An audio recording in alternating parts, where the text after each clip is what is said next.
Hey, this is Matt once again. We're about to the videos, the paid request, this time from Gia. Thank you so much for that. And for those interested in requesting any type of videos, topics, reactions, thoughts, reviews, commentaries, trying out a game, whatever it may be, feel free to send it either directly to my PayPal or join my Patreon. Both links are down below in the info box. Now, Gia pretty much said you don't have to do a review of this film. Just some random thoughts on the movie, which is A Nightmare on Elm Street Part 2, Freddy's Revenge. So, what random thoughts can I say about this movie? I saw this movie back in the day with the other ones. Of the horror franchises, Freddy Krueger was the one I grew up with the most. I didn't grow... Friday the 13th, I didn't grow up until... Seeing it until maybe the late 90s. So I was probably in my late teens around that time. Mid to late teens. But this is stuff I was seeing when I was a kid, was the Nightmare on Elm Street films. Because on one VHS tape was 1, 2, and 3. Another VHS tape we had taped 4, 5, and 6. And other than part 5, I enjoyed all the other ones. And I never hated Elm Street 2 like other people did. And back then, the homoerotic subtext I didn't think of. I really didn't care. Didn't even think of it. I just said, oh wow, this is an interesting, different take on this material. Where I like the cast. I like Mark Patton. I like Robert Russler. I like Tim Myers, who reminds me a little bit of Meryl Streep. I liked the character of Jesse. I felt sorry for him. Robert Englund, I thought, did a really good job, and is definitely one of the scarier Freddys. Still very dark in the shadows. I liked a lot of his lines of dialogue. My favorite being, "You've got the body, and I've got the brain." That's actually one of my all-time favorite Freddy quotes. I kind of like the back and forth weird relationship between Freddy and Jesse, where it's a bit more personal in a way than with him and Nancy, because he's utilizing Jesse's body, he's possessing him. And I thought, okay, that's an interesting take, because in the grand scheme of things, looking back, well, Freddy's trying the dream world. He got pulled into reality by Nancy. Okay, let me try to go at this at a different angle. I'm still using dreams. I'm still using nightmares. But maybe I could go at a different angle where I could use these dreams and nightmares to fully take over someone like Jesse. And see maybe if I can get to use his body in the real world. You're still utilizing dreams, still utilizing nightmares, but then adding this possession angle, it made it feel like it wasn't a carbon copy as the first. And isn't that the thing that we complain about a lot? Not right, just because it's different doesn't automatically make it good. I understand that. But on the flip side, we complain about how we want things to be a bit different, and the film did try to be a bit different, and he got punished for it. Now, granted, I don't know why you needed the coach to be butt-ass naked to get killed. And that scene is hampered because it's not Robert Englund. Because they foolishly thought anybody could play this. But then when Freddy comes out and he looks like he shit his pants. Because you look at Freddy like in the midst of the shower. You tell the guy's like scooting. He looks like he shit his pants. And I'm like, nah, you need Robert Englund. And they made the right choice. Mark Patton, I felt sorry for. And in retrospect, knowing that the writer, this is what he says now, that he did write it on purpose for gay analogies. Now, I don't know if he really does mean that, or if he's saying that he did brownie points from the gay community. On the flip side, you see a lot of it, and either he was doing it on purpose, or everyone just completely accidentally made. And it's a bit much to think everybody accidentally did this. So that has to be, maybe the writer isn't, maybe he is truthful in saying that he did plan that from the start. I mean, but it's just all the stuff like there's a the idea you could look at it.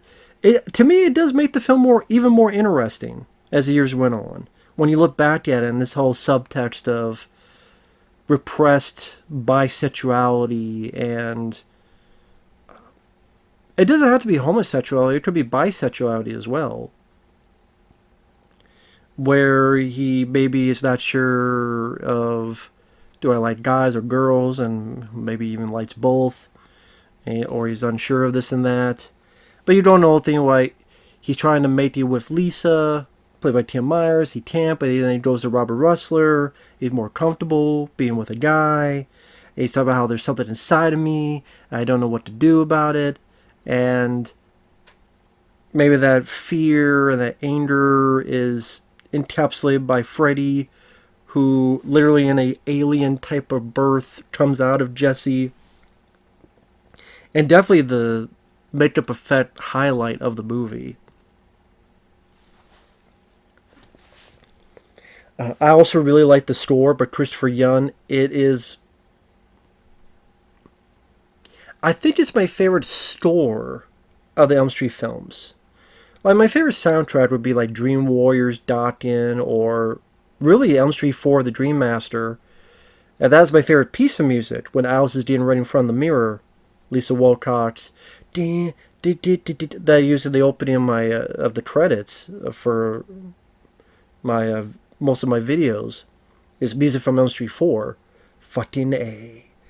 But I really like the score Christopher Young did in Elm Street 2. I really do. Bow, no, no, no. Bow, no, no. Down, down, down. Robert Russler seems very likable. And even though they seem pretty antagonistic at the beginning, I like that it didn't just go into the typical, okay, it's the bully versus the nerd. They're antagonistic, but they actually are buddies. They actually are friends. And there's some funny bits, like when they have to do push-ups. And I actually wish we could have seen even more Robert Russler. And I felt bad when his character died. Lo and behold, you feel bad when a character died. And Tim Myers, I thought, still was a strong lady. Mark Patton, it was also different that it was a male lead. Yes, I know people say he acts like a final girl, but it's still a male lead. That makes it a bit unique and different, and more variety. You also have the dad, played by, oh, what's his name? Clu Gulager. I think sadly he recently passed away, but he was in Return of the Living Dead, among others. The father of John Gulager, who would direct the Feast movies, among others. He plays the dad. I think it was a Hope Lane plays the mom. That granted, there's stuff that's a bit goofy and it's like, what the fuck? I mean, sometimes with the possession angle, it's like, okay, why is it affecting some of the real world? Like, why is it making like certain like records melt, and like the little bird going crazy and blowing up in a puff of fire is like, that's a bit weird. I mean, a little bird trying to, you know, that's not really scary. It's more goofy than scary. The ending where Tim Myers is in the dream, I guess she's not in the dream world. She's in the, I just heard Freddy bring his nightmare world to the real world. Which has a potential of interesting stuff, but they don't go as far as I think they could have with that. But yeah, like that dog with the human face, that was a bit funky looking. I think he's in there, or am I confused with the 70s Body Snatchers movie? But on the flip side, I know people make fun of this, but I like the scene with Freddy fucking up the people in the party. Oh, he's so much shorter. I don't give a fuck how tall you are. If you got finger knives that are razor sharp, I'll stay away from you, sorry ass. It's not scary about how tall you are. It's so scary about what you fucking have. And that's Oh, I just ripped this guy's face apart. I just stabbed this guy, pulled it out, and his fucking blood guts are coming out. You are all my children now. Again, this has some of the better lines in this franchise. A darker, scarier Freddy. I think the characters are sweet. Pretty sweet. Mark Patton and Tim Myers. It's shitty that you never know what happened to them. Because it ends with a sequel bait ending, and then those characters never come back. Because the sequel was so hated. And you never find out what happened to those characters. Never find out. The sequence I talked about, the makeup effects with the Freddy coming out of his stomach, and then the razor coming out of his fingers, that's a fantastic special effect. Easily one of the highlights of the whole franchise, effects-wise.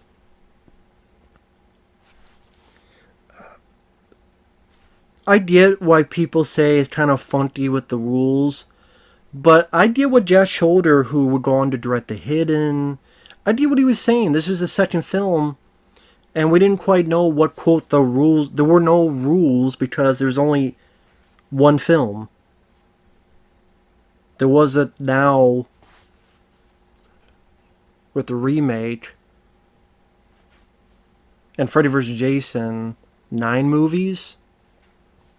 So, I mean, this was just the second film, so I didn't mind it playing around with what it did, and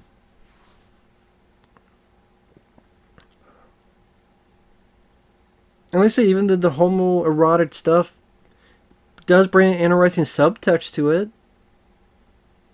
But also the reason I liked it is because of the combination of the score, enjoying the characters, feeling sorry for them, the whole Freddy playing mind games with the lead. I thought that was kind of neat. I mean, one of the images I think of is after the death of Robert Russler, Jesse wakes up and he sees all this blood on him and the glove. And I think Mark Patton does a great emotional job. I buy his crying. I buy, you know what, that's a guy who sees his friend, his best friend, dead. And this motherfucker, you son of a bitch, you killed him. And then Freddy is just in the mirror going, you did it. As it all, that motherfucker. And Jesse's like, you motherfucker. I like that dynamic. I thought that was really interesting. You know, you've got the body, I've got the brain. I can control you. I'm your I'm the puppeteer. Which, of course, he puppets someone in Elm Street 3, walked his ass off of the building. But, like I said, I thought that was a cool idea.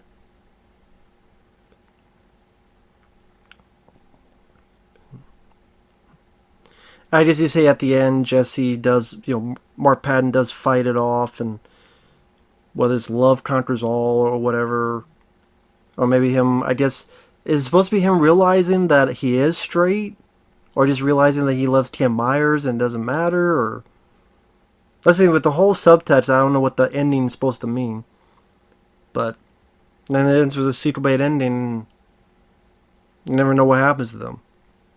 So I didn't care for the ending. That kind of hurts the film a bit.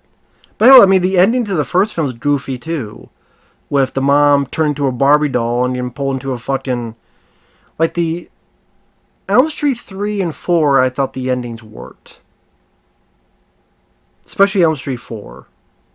You get a little hint in the water, you don't quite know, maybe, maybe not.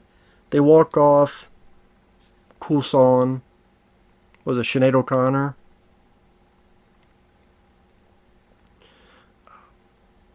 That works. Like, as much as, the first two movies, they do have wanty endings to me, but I still really liked Elm Street 2, Freddy's Revenge. I always thought it was a bit of an underrated sequel. And I never know how to rank. I mean, I know my favorite is part 4, and then my second favorite is part 3. After that, I don't know how to rank them. I really like Wes Craven's New Nightmare. I have no idea why that's getting so much hate now. I don't think that it's deserved. I think Wes Craven's New Nightmare, despite some funky effects in the third act, I'll give you that. But I think it's a very unique a cool movie. And I think Heather Langenkamp does a really good job. I like the fairy tale aspect. I really like that movie. So that actually might be nowadays my third favorite. And then I'll probably go the first one, then the second one. I like Freddy's Dead, as goofy as it is. So yeah, I guess it'd be 4, 3, 7, 1, then 2. I think for a while I'm like, maybe I like Elm Street 2 more than the first one. I think a few years ago I said that. The more I think about it, I would say I'll probably put the first one above it because some of the Wes Craven's direction. I do think he's a Judge Schroeder's not a bad director. I do think Wes Craven's a bit of better of a horror director, and yeah, it does have a couple of those goofies like I say, Elm Street 2 has a couple of goofy stuff like the bird thing and stuff, but I still quite enjoy Elm Street 2, Freddy's Revenge. But and Mark Patton, it's sad. I know I never saw the documentary because I could never. He didn't want to stream Queen. I could never find it to watch, so I never saw it. I know at one point I got pissed at my friend Michael CP for something that he didn't say. So that kind of like Mark Patton, calm down. Like my friend Mike, all he said was, "People are only looking at this film as a gay subtext. I just liked it because I liked it as a horror film." And as a what Mike was trying to say, I don't want to defend him. What he was trying to say is nowadays people only mention this because of the gay stuff. Okay, it's an interesting subtext. Cool. But it's not just because of that some of us liked the film.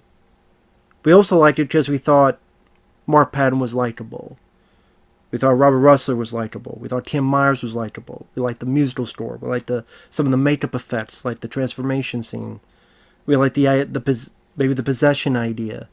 We liked some of the lines of dialogue, like I mentioned. And I don't know if Mark Patton, I don't know, needed his pussy powder that day. Fuck it, I'm not going to be nice. I don't care. I still liked him as an actor. He came off as a fucking dick to my friend, so fuck him then. Wants to be an asshole. Don't be an asshole. But that's just me. So, again, that's why I'm like, fuck it. I don't care to see his documentary. I really don't. Fuck it. I don't give a shit.